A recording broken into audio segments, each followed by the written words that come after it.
size is huge. I am posting on my YouTube account, then you will see today evening that for each lecture that I upload, so I have also a link that you can click on it and take a look at the video, okay? So, all right.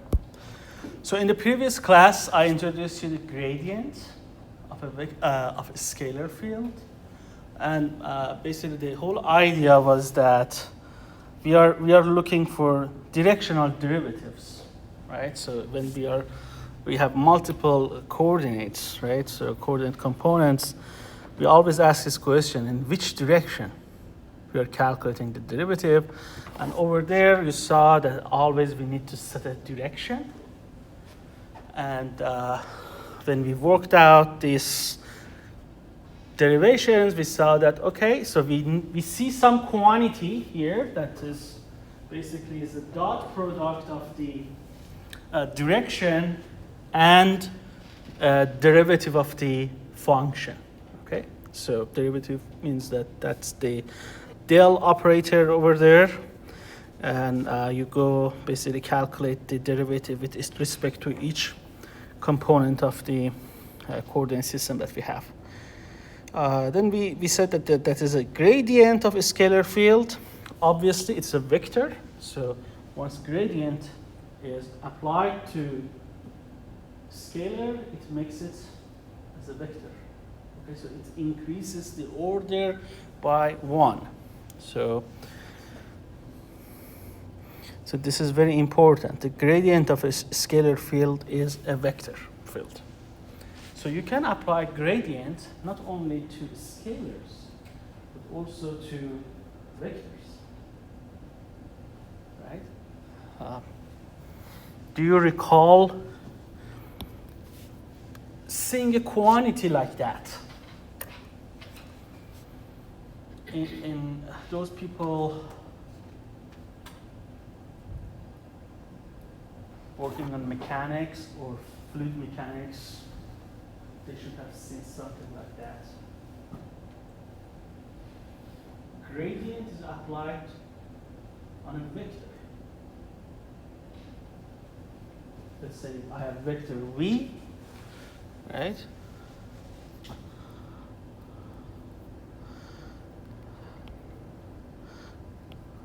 So something like this. So first of all, what is that? Is it a vector? It's a vector? The whole thing is a vector? Okay. So you say this is a vector? No? What? It becomes a tensor. Okay. So if you're in the, let's say, we are in XYZ coordinate system, right? So if I consider this, it is going to be d dxi, right? Vj, so I will write it like this, to Vj ei ej. It's a tensor, second order tensor. How many components you have? 9 components, right? So that's how it is. So one famous one is the gradient of a velocity field. If you know Navier-Stokes equation, how many of you know Navier-Stokes equation? You have seen it, right? So there's a term over there that basically has in the Navier-Stokes, so I will write it here. So you have a bunch of different terms, but one crazy term is this one, V dot del V. Usually on the left-hand side of the equation, right? And often we say, oh, it is 0. But that second part of it, it's a tensor. It has 9 components. Okay? And that part actually, when you have it in your problems, when you solve fluid mechanics problem, if you have that, if you retain it, makes the calculation significantly difficult. Okay? The analytical calculation or also numerical calculation. very difficult. So it is not only limited to scalars. So you can apply it to vectors, you can apply it to tensors. So it's an operator. It's a vector operator. Okay, very good. Then you have vector fields. So these are vectors that depends on the different position coordinate that you have, q1 to qn.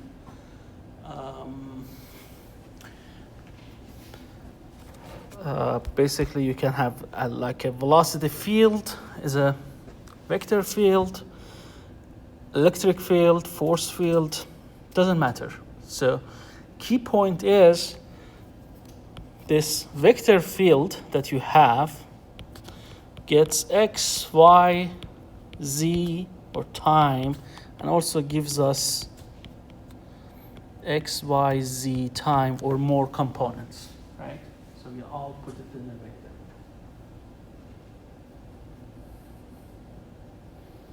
So obviously they have magnitude and direction. So this is not something new, right? We knew it. Okay. Now, so these are very important because now we can define flux of a vector field. Okay. So the flux of vector field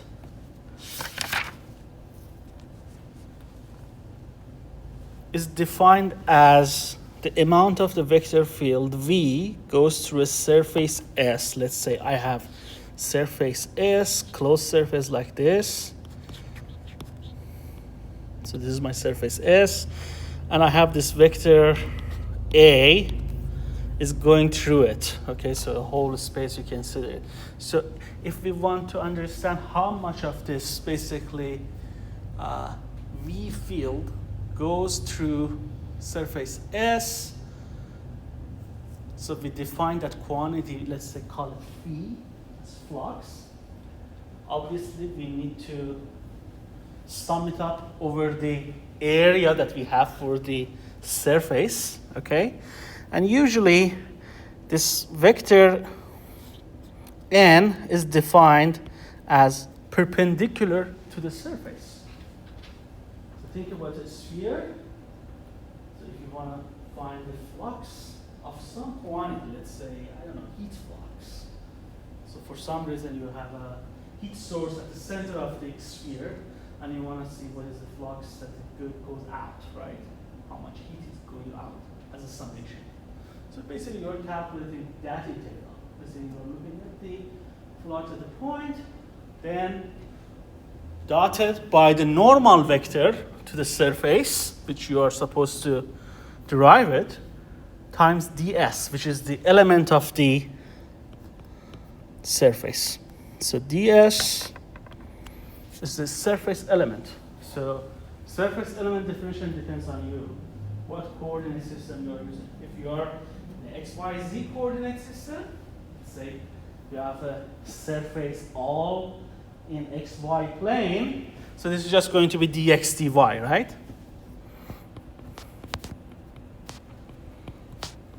So let's say I have surface something like this. So that is my surface element, dx dy. And you can change it, right? So that is not significant. Sometimes people write this part as ds vector. Okay, so you will see both of this representation. So ds vector means n ds. And ds, if I write it like the first one, it's just a scalar value. It's a magnitude. There is no directionality in it, and I need to basically add this n. Yes? Because there is a dx, dy, and no ds, there are two integrals over there. Yes, it's a surface integral. It's a surface integral. So in two-dimensional, it's going to be 2. All right. So n is a unit normal to the surface. Usually, if you have a volume and you're looking at the surface, it goes outward. So it is not defined inward, it is an outward. vector, okay? All right, so now we know the flux of a quantity, flux of a vector. Then,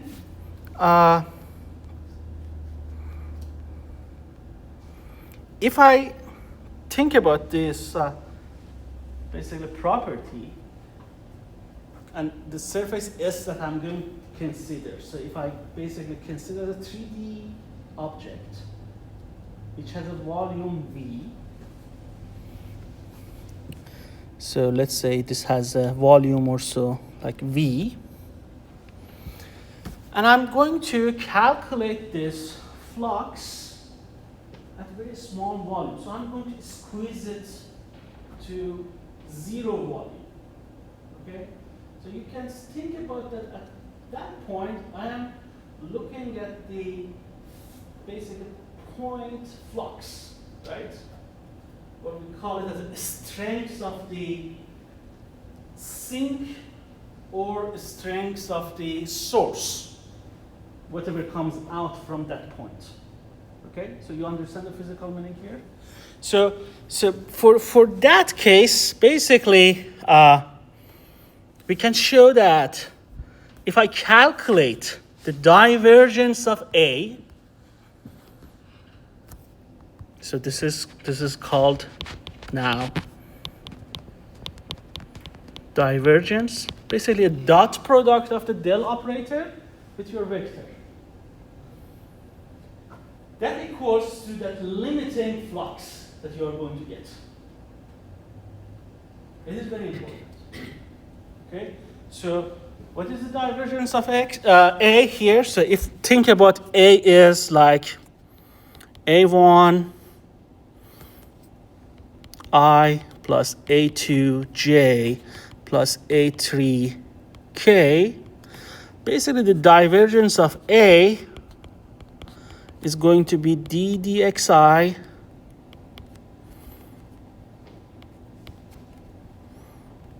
AI. That's the divergence of A. Einstein summation. Right? So the divergence of A, as A is a vector, is a scalar. So you can think about you are doing a dot product between two vectors. Nothing special. So the same principle applies here. It always is going to give you a number when you're applying it on vectors. Okay? So this divergence of A is going to equivalent to this flux that you have for a very small volume of the basically material that you're considering. Very small. So that's the basis of the divergence theorem. So if you basically consider it in an integral form, sum it up over the whole volume that you have, basically it tells you that the flux of a vector field that goes through a closed surface is equals to the divergence of a field inside that volume.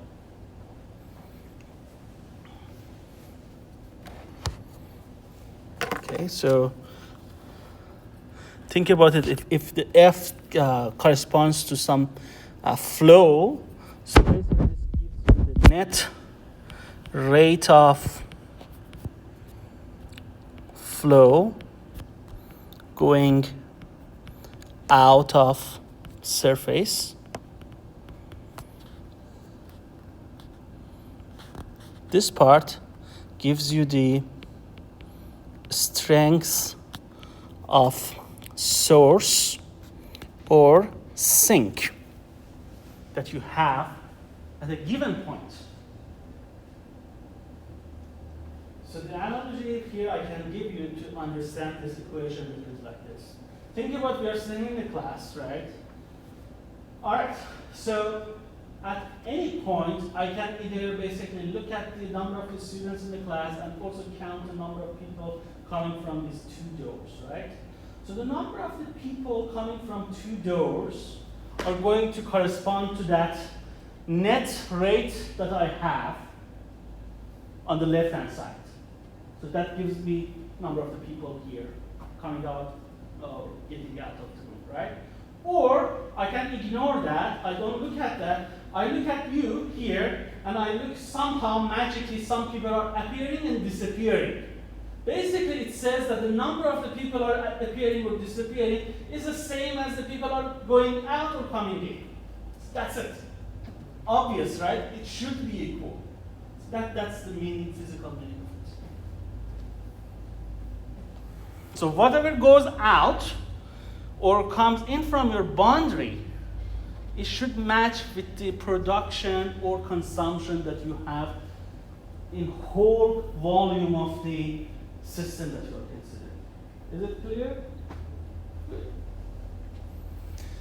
So here ds, basically be careful, this is just n hat dot n hat ds, right? So you need to be careful with that.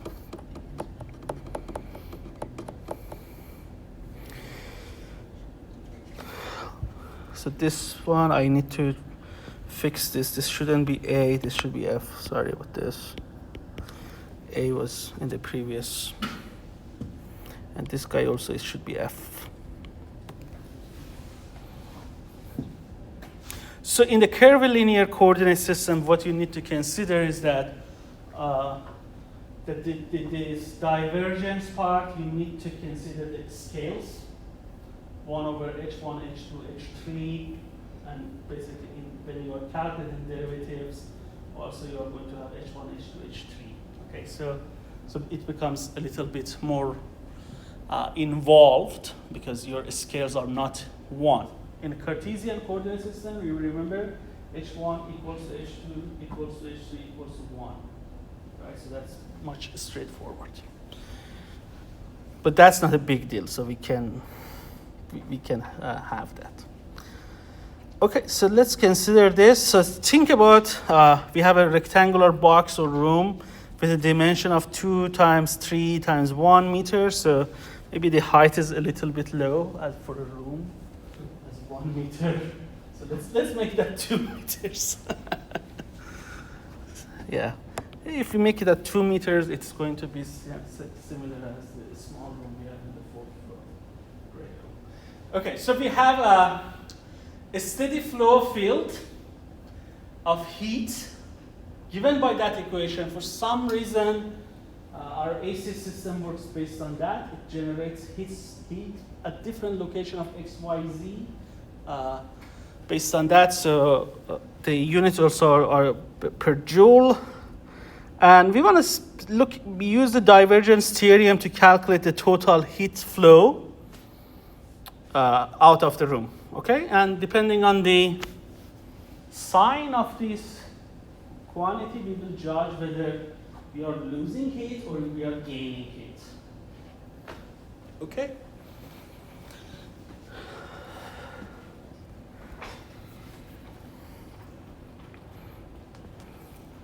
So the divergence theorem, it says that F dot ds equals to V dV, which is the volume. So we are looking for this side, right? That integral. Do you know how to calculate that integral here?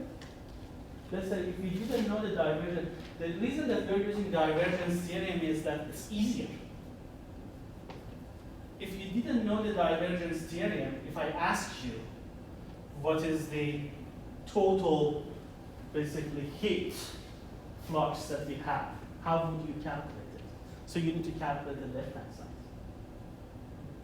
And how would you do it? Basically, you will select different surfaces.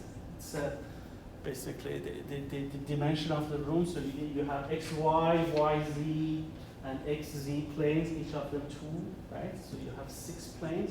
On each plane, you are going to calculate that integral.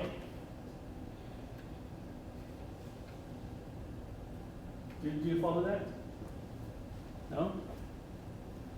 So the point here is, I assume that we know how to calculate f dot ds integral. How many surfaces that we have here? How many? 6 surfaces, right? So it's something like this, right? So it's something like this.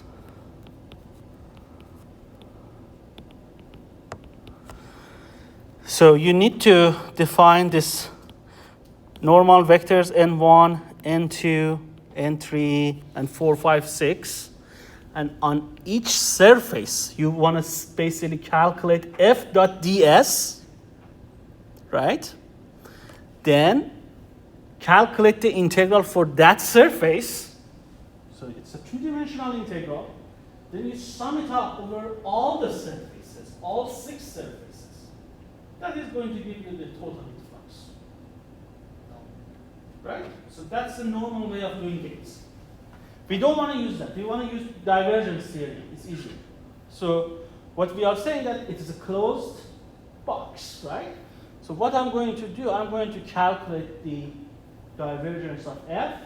I know my volume element. It's a rectangular coordinate system. So dV is just going to be what?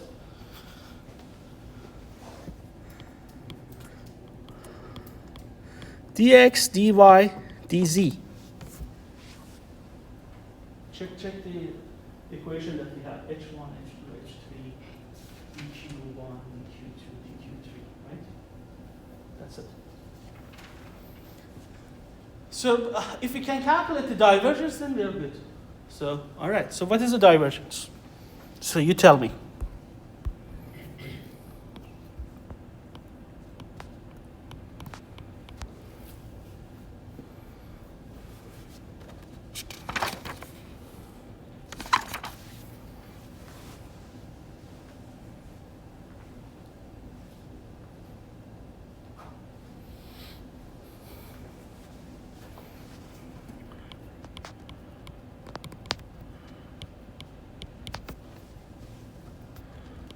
So that's the, you need to calculate that, right? So this is going to be, based on the notation that we have, df1 dx, df2 dy, or you can think about it as an x component. Let's stick to x, y, z. Y component plus z component, right? So what is that?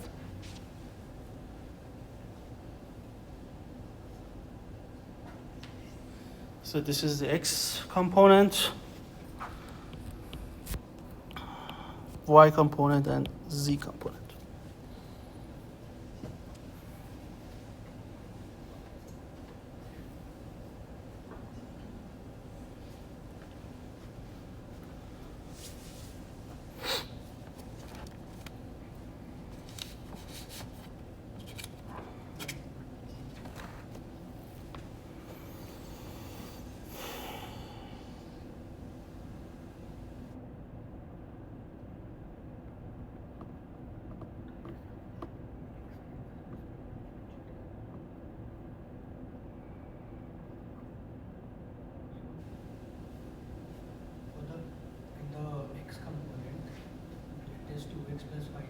Mm-hmm. So if we are differentiating with respect to x, Mm-hmm. so will it just be 1? 1. Yeah.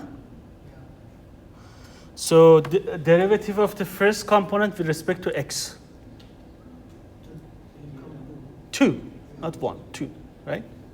What is the derivative of the second component with respect to y? 2xy. And the third one with respect to z? Okay, so this is going to be 2 plus 2xy plus 3, right? So I will write this as basically 5, right? So it's going to be 5 plus 2xy. That dx, dy, dz will be equal to 1. No, why 1? Because h1, h2, h3. What? As you said for h1, h2, and h3. No. The volume element is going to be dV equal to h1, h2, h3, dq1, dq2, dq3. And Q1, Q2, Q3 is the coordinate components that you have. It's x, y, z, r, theta, phi, or whatever. Right? So that's why it becomes dxy, dz, basically. All right, so now we are going to work with the right-hand side. So let's call this as a phi, our flux. It's going to be integral over the volume of my room, 5 plus 2xy dxy dx dy dz. Okay? And how do you do this integral now?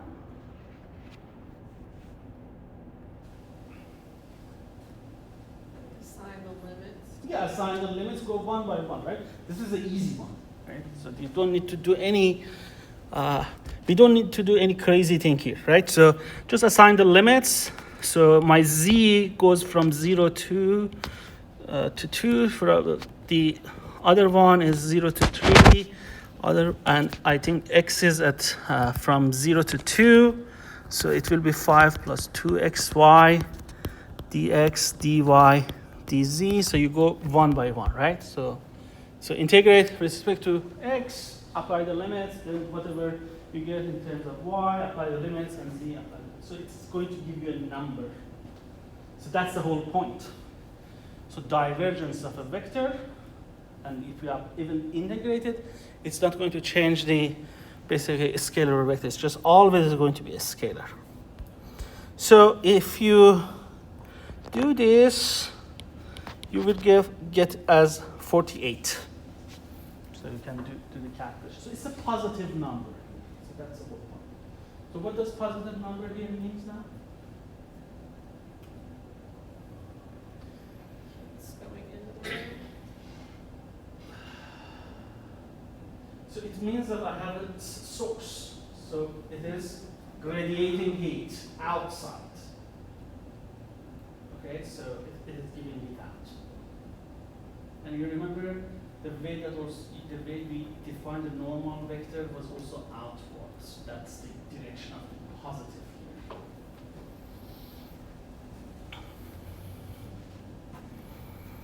Okay, so this was one important vector operator that we had, right? So divergence.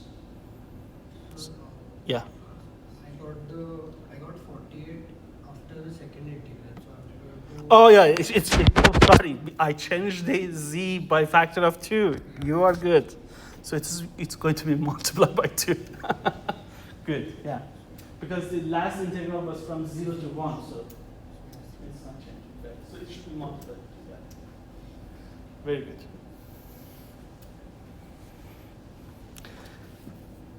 All right, so the first one was the divergence, right? So now another important one is the curl. Have you heard about curl? Curl of a vector field? Some of you have heard about it, right? So, okay, so this we don't need it. Curl of the vector field. Basically, it represents a local rotation that you have in that vector field. Okay, so think about a shear flow, right? So shear deformation. You also apply rotation.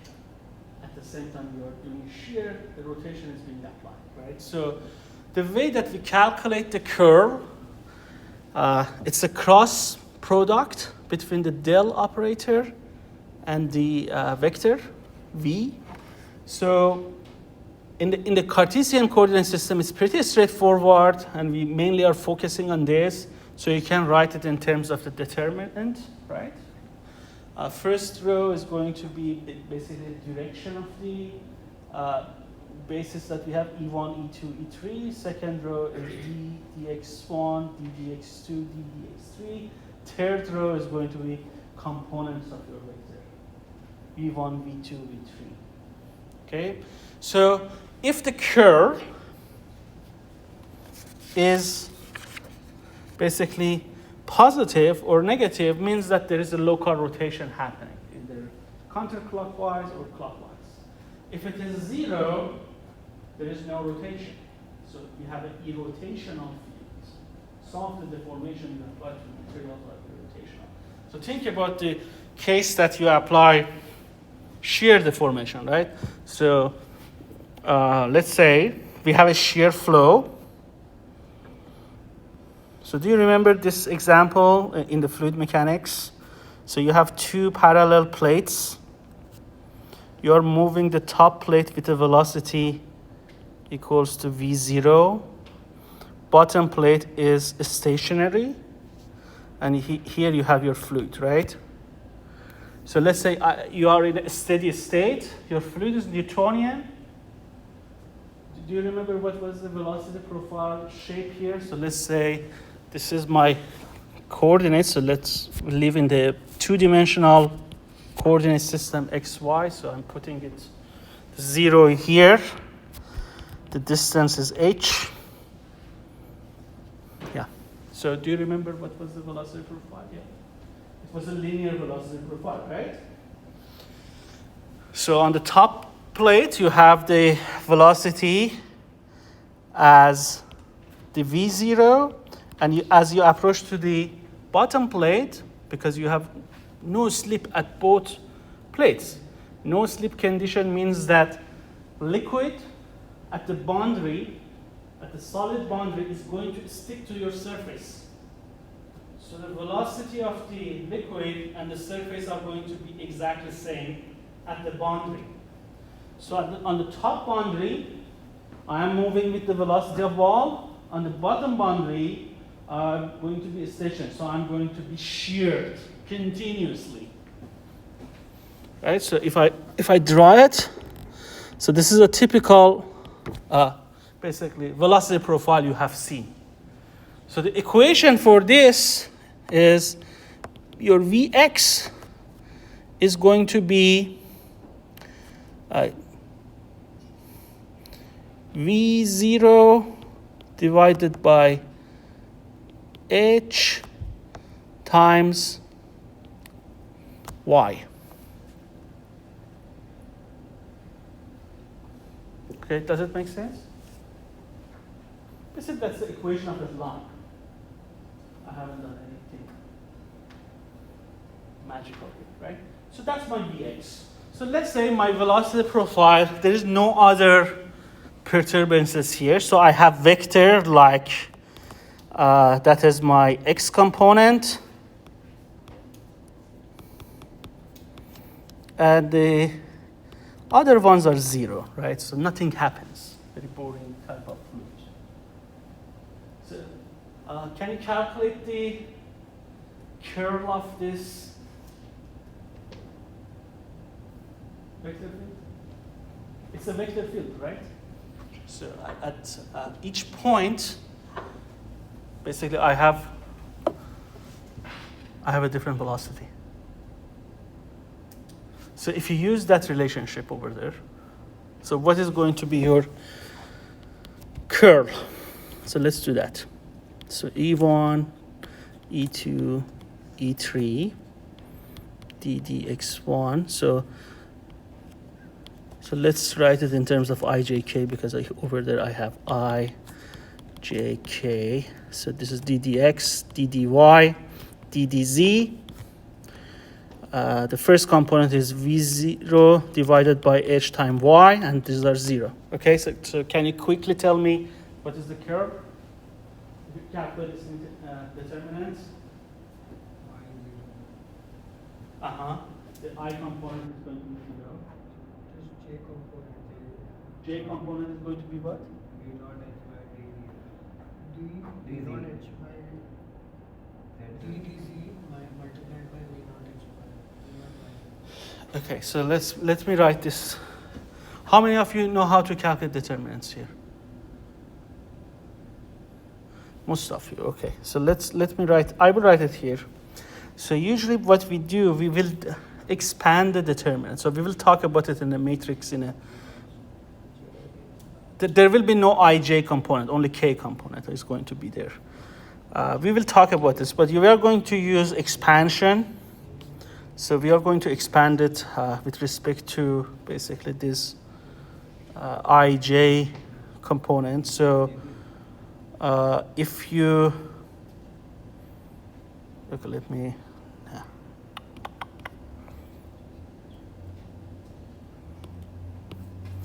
So the I component here is going to be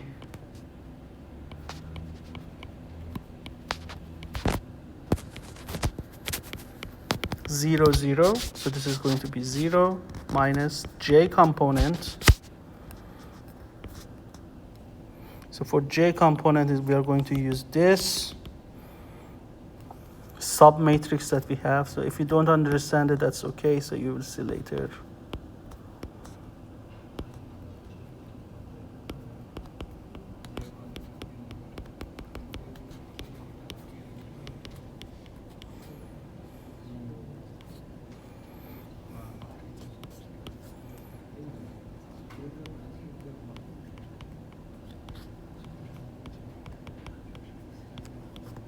Okay. So all of these things are going to be 0. What? J is 0. Why is not? I'm calculating derivative with respect to z. Oh. So why not we start from the last? What? Why Oh, you can start with the last. I wanted to write to show you it's 0. So J is 0 because the derivative of y with respect to z is 0, right? Yeah, yeah. There is no z term in it, right? So it's 0. So you are going to have the last one, right? So the last one is what?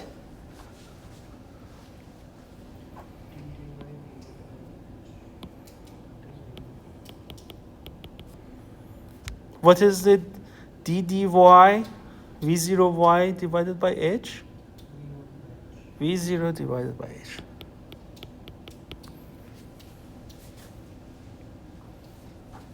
So that's my rotation I'm going to get from this flow. And it is in the k direction. So rotation is happening in the xy plane, right? That's how we define rotation, right? So the plane is xy, but the perpendicular vector that is basically normal to the plane of the rotation is in the direction of, actually in the direction of minus k, right? So if that's basically xy plane that I have, so I have the rotation like this, okay? And it makes sense, right? So think about you have some sort of dumbbell in the shear flow, right?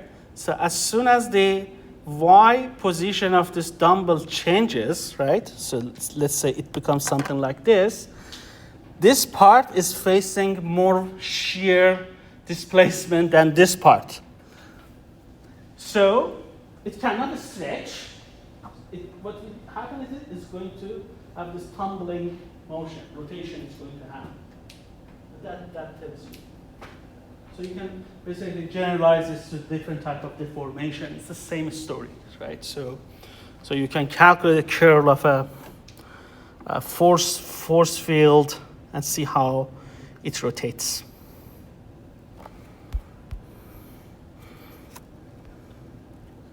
So basically using the Einstein notation in Cartesian coordinate system, basically it's the same thing. So you use epsilon ij. So this basically we are treating it as the index notation that we have, right? So you should be able to use that type of the notation to do some simplification or proof of some identity involved this del operator, okay?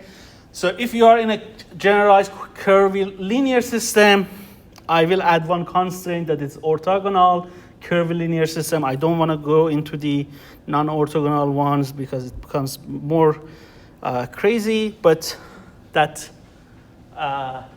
curve, basically what you need to consider is the magnitude of the scales that we have, h1, h2, and h3, okay? So those are now coming into the play.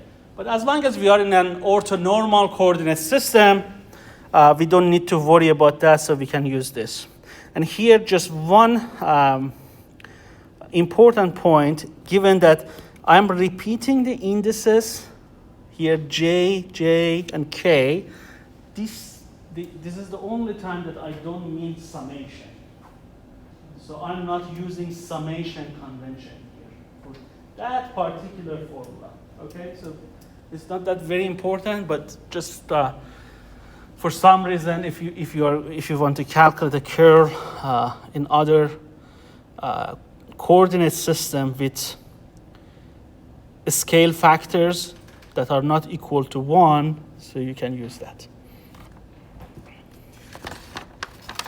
Okay, so similar to the divergence theorem that related to the flux, right, to the strength of the sink or source that we have, we can have similar theorem that basically sums up the rotation of the vector field on a boundary and the surface. So that is called Stokes' theorem. So have you heard about this theorem, Stokes' theorem? Usually in calculus we have this. So basically it relates the surface integral of a curl of a vector field to a line integral around the boundaries. So now we are only considering one-dimensional. So this is, let's say, a surface that I have C. Basically, a boundary is a C. It's a closed boundary, and it has a surface of S.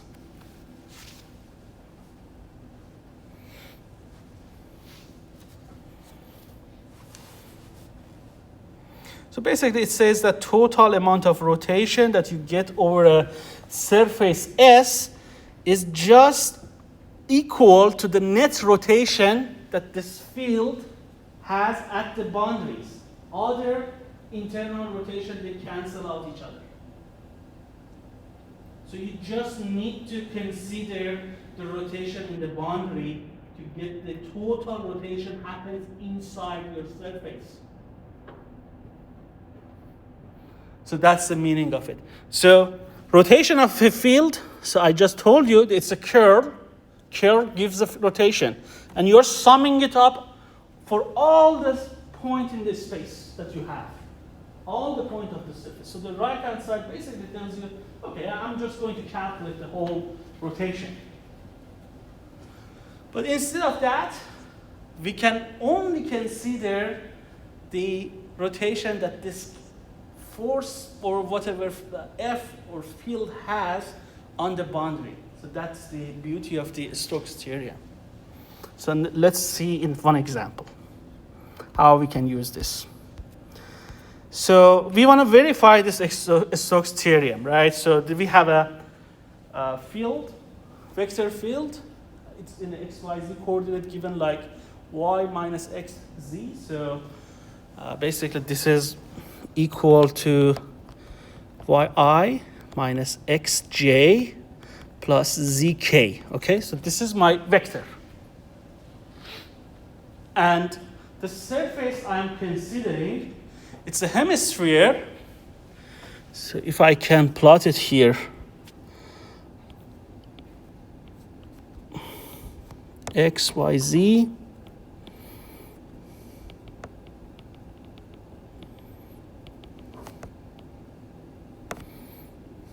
So I'm considering the surface of this, okay? So do you get the geometry, what we have here? It's a half sphere on the positive side of the z. Okay?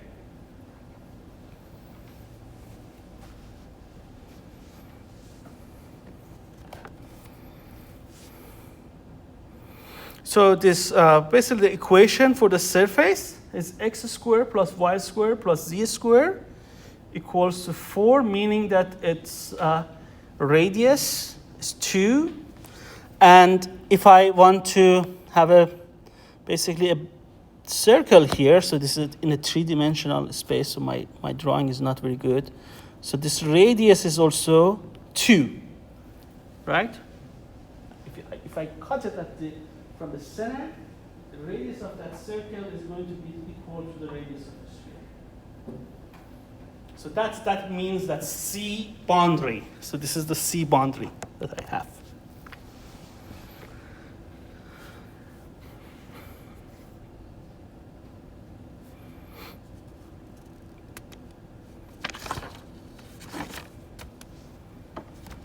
Okay, so how should we proceed to verify the Stokes theorem?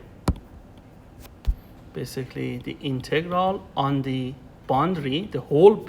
Basically, this means that is on the whole boundary, this circle that we have on the integral, one-dimensional integral around this contour of this basically space that we have.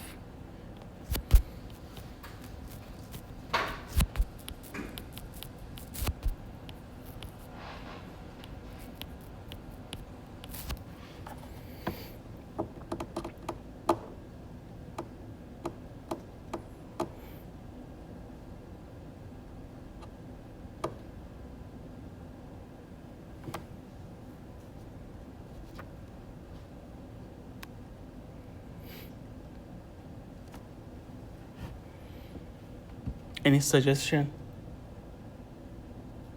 Start with the curl. Start with the curl, okay. So what is the curl?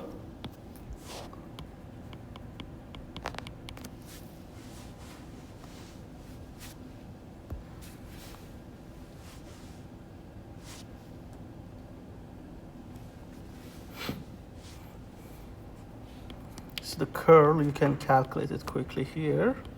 Okay, d dx, d dy, d dz, y minus x, z, right? So this is just going to give you the curl. Do we need to assume curvilinear coordinates? No. This is not curvilinear. You can do it in xy. I've given you everything in xy. For integral, sure, you will do variable change, you go to a spherical coordinate system. But it doesn't mean that the representation of the theory is in that coordinate system. So we will stick to the representation of the theory in the Cartesian coordinate system.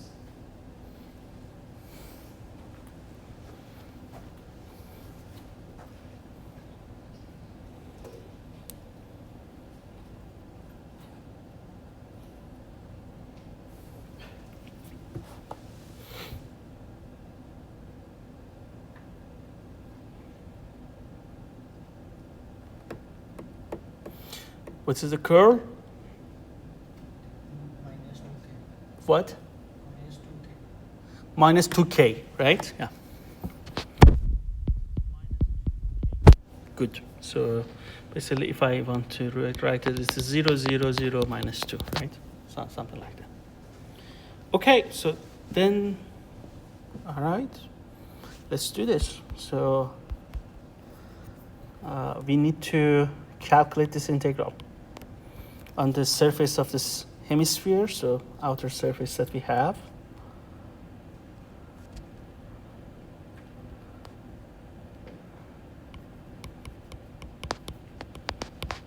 How do we define ds? dx.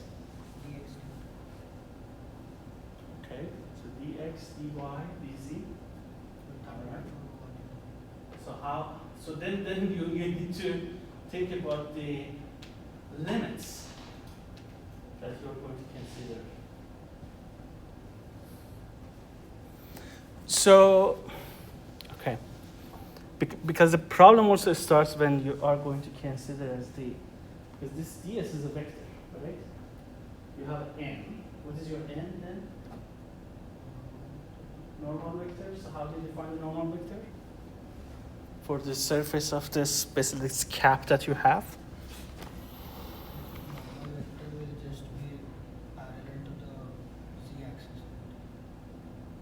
No, it is not.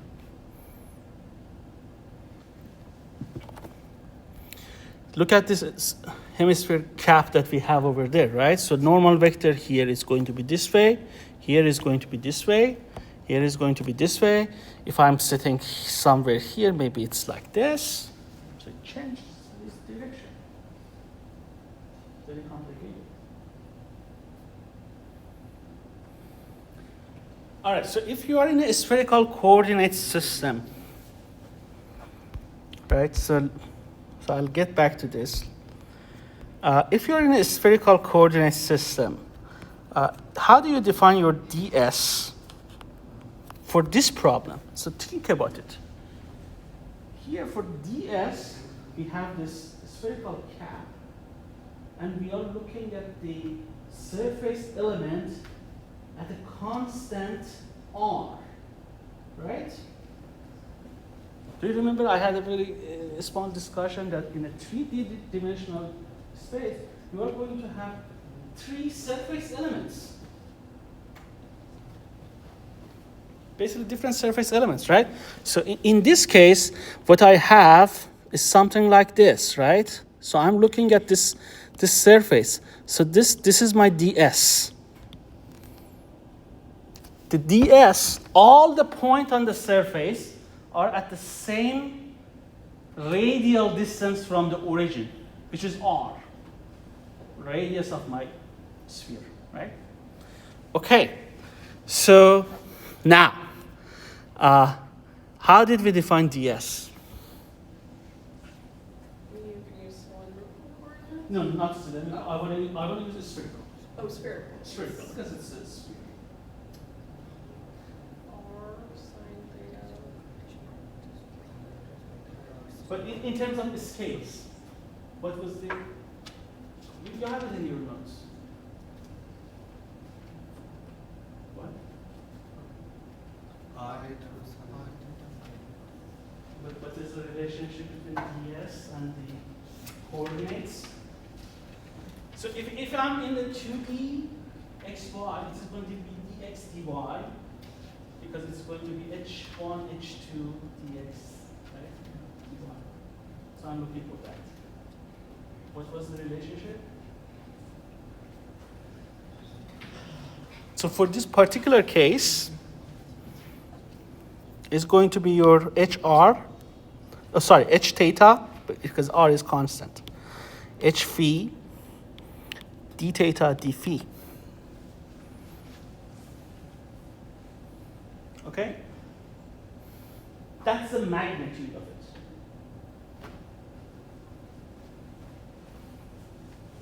But we need to have this direction, right? So, okay. So for this particular case, you can use basically the same as the definition of the scales, but now you are not only going to basically consider the magnitude, but also the sign of it. So retain the sign too. So that helps. D theta, d phi. Okay, so I'm going to calculate that.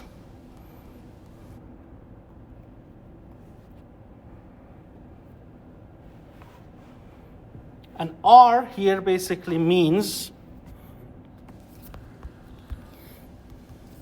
if this is my center,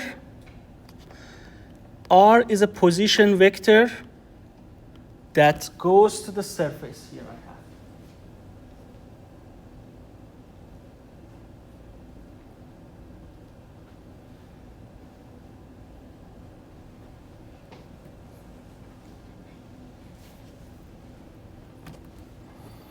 So how do you define R in this?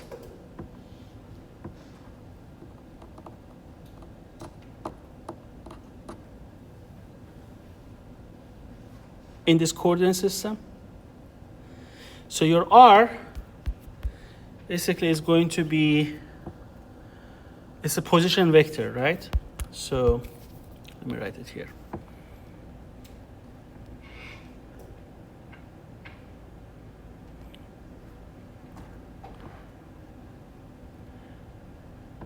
You have, as the x component of it is going to be r sine theta cosine phi. Y component is going to be r sine theta sine phi. And z coordinate is going to be r cosine theta, right? So that's the going from the spherical to the Cartesian XYZ coordinate system. So you have three basically parameters, r theta phi, and also you have XYZ.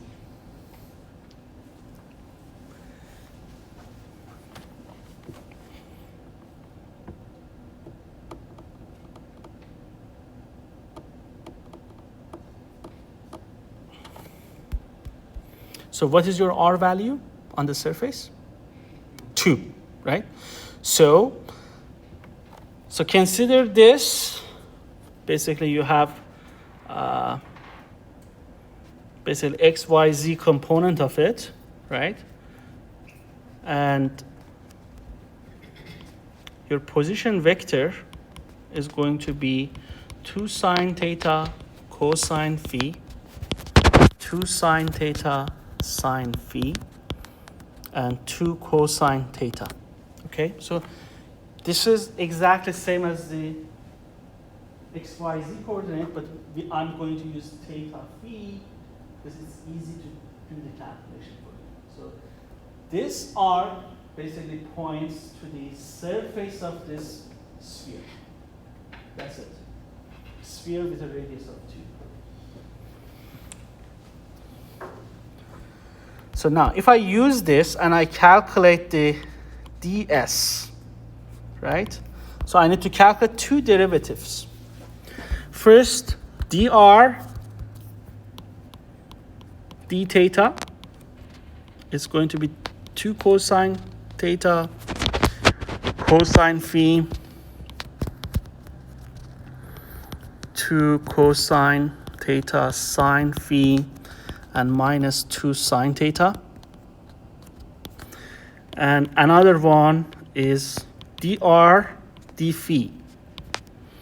So it's going to be minus 2 sine theta sine phi, 2 sine theta cosine phi,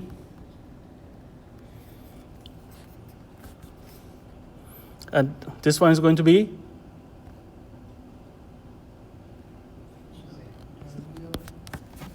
0. Right? It's a derivative with respect to phi. Last one doesn't have phi. All right, so basically the magnitude of these two things are going to give you, h. So your h theta is going to be magnitude of this. Your h phi is going to be magnitude of this guy.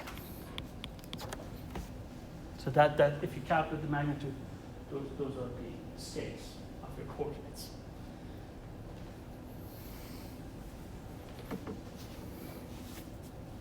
So now I can basically incorporate these two into that relationship I had here and come up with the expression for ds. And remember, ds is a vector here. So if I follow that, my ds is going to be 4 sine theta cosine phi minus 4 sine 2 theta sine phi, 4 sine theta cosine theta. Okay, still we are living in the XYZ coordinate, but what we have done, we have cast the components in terms of the r theta phi. So that's our ds. So to calculate this integral, I forgot the dot product over there. To calculate that integral, I need to dot the del with ds vector, right? And my del is pretty simple. So xy is 0, yes. For ds, it will be minus 4 sine square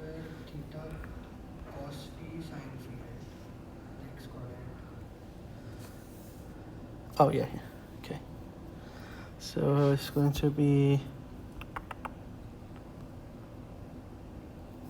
We're multiplying the x, y, and z. yeah. Let me double check this. Oh, zero. Last term zero.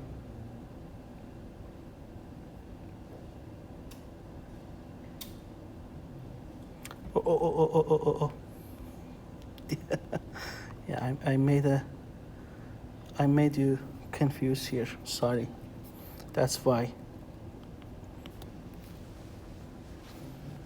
There should be a cross. I understand.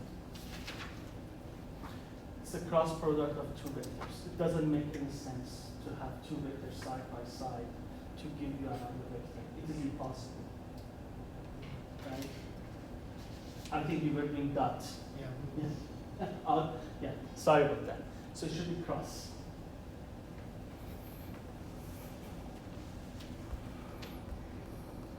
So this should be cross. So make sure you have that. Okay. So if you do a cross, you will get this. Basically the cross of this two vector dr d theta dr d phi. So you would get that. Then you need to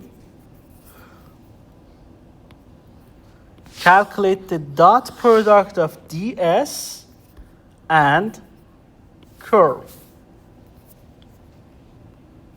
Okay? Just dot product. So x component in the x component, y component in a y component, and z component in z component. And you will only have, in this particular case, it was by design, you are going to have one component left. So it's easy. Basically, kind of a simplify. So if I write this here, dot ds vector is going to be minus 8 sine theta cosine theta. Okay, this is great because I can now calculate the integral. So why? Because I can write this as it's a two-dimensional integral d theta d phi. Theta changes because it's a semi-sphere, so from 0 to pi over 2, this is a polar angle that we have, and phi is 0 to 2 pi. Okay, so that's going to create me half a sphere that I have. So you do that integration. You integrate with respect to theta, and phi there is no dependency over there, so it's just going to be 2 pi. Okay.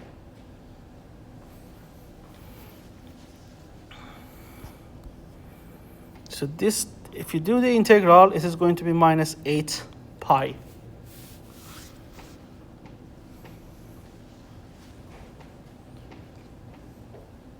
Okay, so this was a difficult part, very difficult. So you need to do some change of variables, figure out what is the surface element, right? So it is not very convenient. Now let's look at the other side of the equation because we wanted to verify it, right? So if I look at from the top, basically in the xy plane, I have a circle like this, right? So I have a circle. This is my x and y, right? And this is the C circle that I have. Radius of it is 2. So meaning that x2 plus y2 equals to 2. And I need to figure out what is f dot dr means here. Along the contour of the boundary.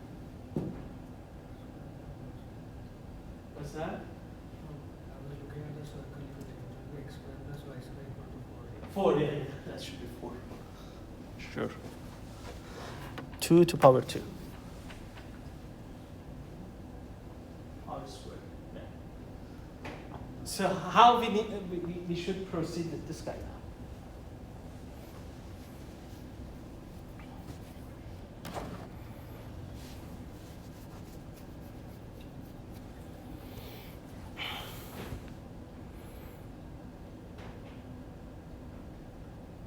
So you have an equation for this guy, right? So with this circle, right?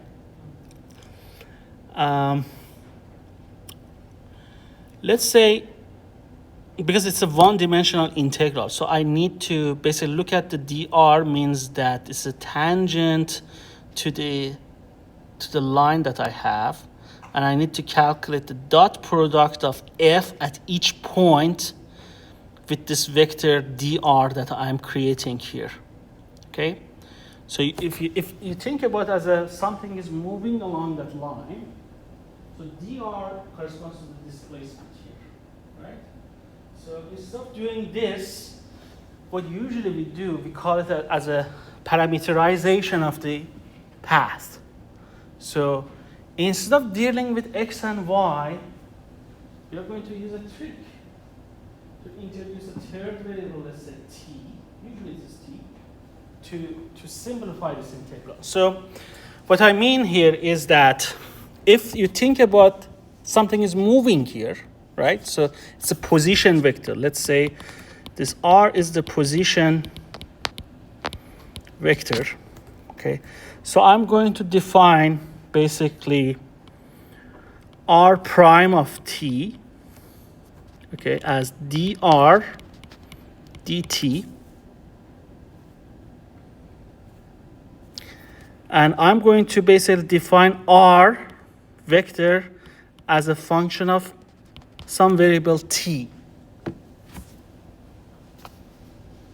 So think about this, like, I don't know, maybe time. So if I introduce a variable t over there, right? So currently what we have, if we write it as a vector, r is what?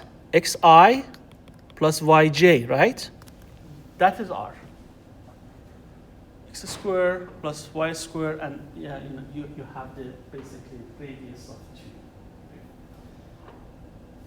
So instead of doing this, what I'm going to suggest, I'm going to use 2 sine t I plus plus 2 sine 2 cosine. So these are going to have 2 also here. Cosine t j plus 0 k. There is no k happening here, right? It's 2-dimensional. So whatever t I choose always is going to be on that red line. So it's going to consider all the points on the red line. This is called parameterizing basically the curve C, closed curve C that we have. For any circle, the coordinates are x, sine theta, and y cos theta. You can use theta too. That doesn't matter because I use theta over this. I don't want to use theta. That's the only reason. You can use any variable you want. Okay. So then I'm going to calculate dr dt. Because dr dt, remember, in this, we want to calculate that delta r, dr, right? So my dr is going to be, basically, the idea here is that instead of using dr, I will use r prime of t dt in that integral. So that's what I want to do. So I need to calculate the derivative of this with respect to t variable that I have defined. So if I calculate the r prime, is going to be 2 cosine t I minus 2 sine t j, right? And I'm not going to write the k component. Minus 2 cos plus 2 sine. What? Derivative of sine t will be minus cos. No, derivative of sine is cosine. Cosine is minus sine. All right, so this is good because now I can compute f r prime, right? So remember, I want to put this here. Can we do that calculation? What was f? So let me write it here. F is this thing, right? Y minus x z, right?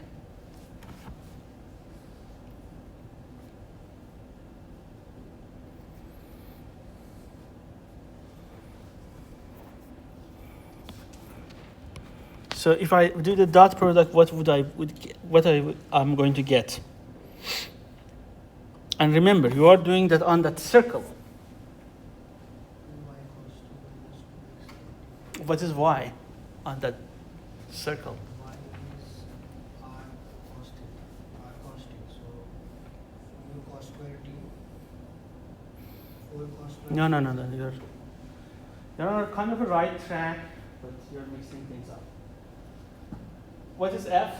First component of f is y, right? On that curve, when we have parameterized it, what would be y? 2 cos t.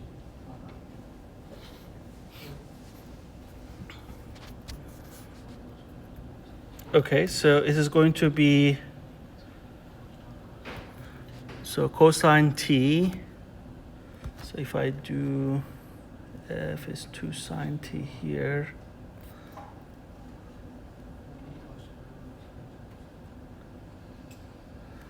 So let's see what we have done here.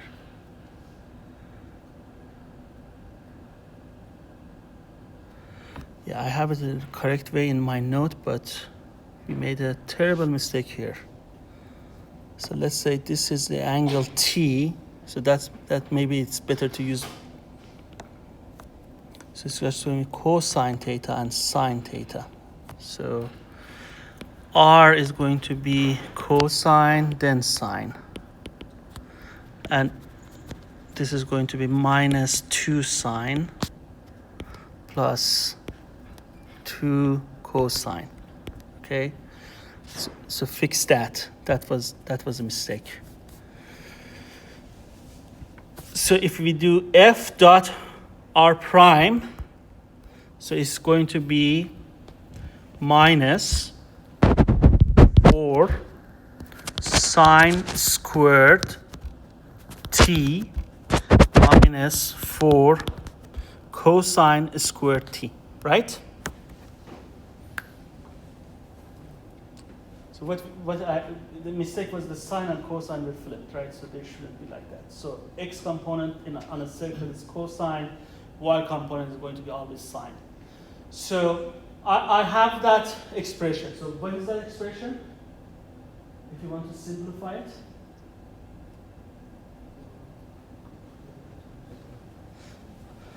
So this is going to be minus 4 sine square plus cosine square, right? 1, right? So it's going to be minus 4. All right, so now let's write the integral. So I have f dot dr. We managed to get it to minus 4. Instead of dr, we are just going to use dt, right? R prime dt. And it's a closed integral, means that we need to sample the whole circle. So your t is this angle is changing from 0 to 2 pi. So what is going to be this integral now?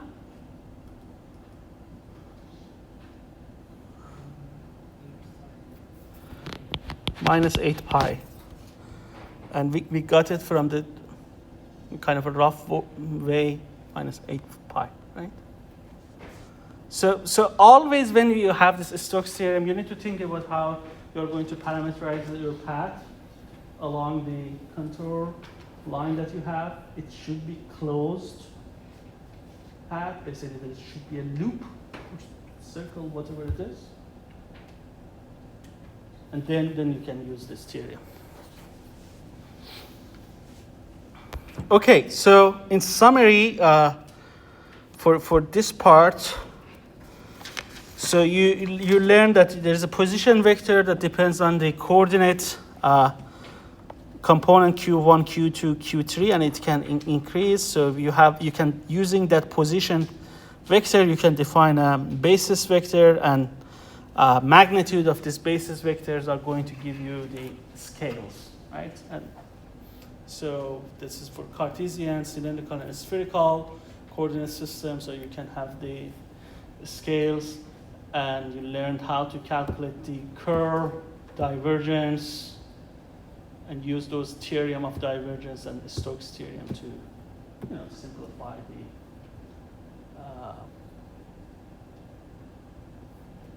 basically either flux that is crossing the boundary or the total rotation in your system. So in the next class, I will solve some of the